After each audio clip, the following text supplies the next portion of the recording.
कि मन करेला मन के मंदिर बनाही हो।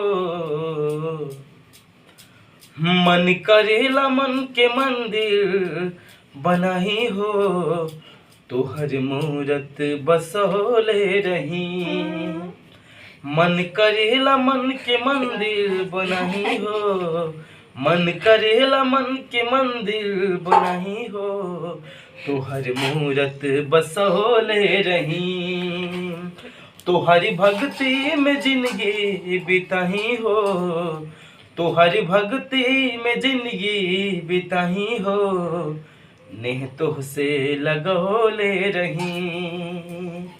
नेह तुहसे लगोले रही। कौनो दिन हो न ऐसन कटे तोहरा बिन। भक्त हमरा के सारा जमाना कहे। नाम सूतत मिली नाम जागत मिली। जे भी देखे उसे के दीवाना कहे। जगह भोला के है कि जगह भोला के सरनिया में पाही हो।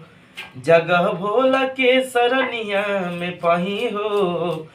शिष्यापन झुकोले रही। मन करेला मन के मंदिर बनाही हो।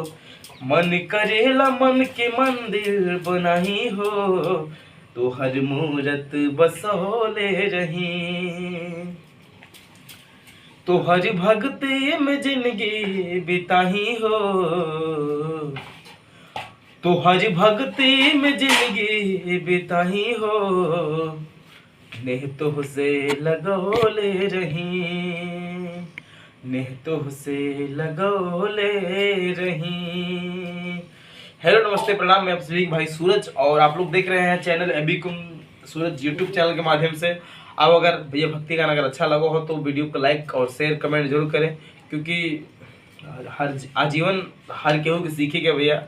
हर केहू ना सीखी तो कैसे काम चलिए। और रोटी बनावती है हमारे घर वाली, केहू के खाए केहू के गर्मा गर्म, तब आज ये लोग अन्य उतर बैठा हुआ था नहीं। और तब तक के लिए अलविदा एंड बाय बाय।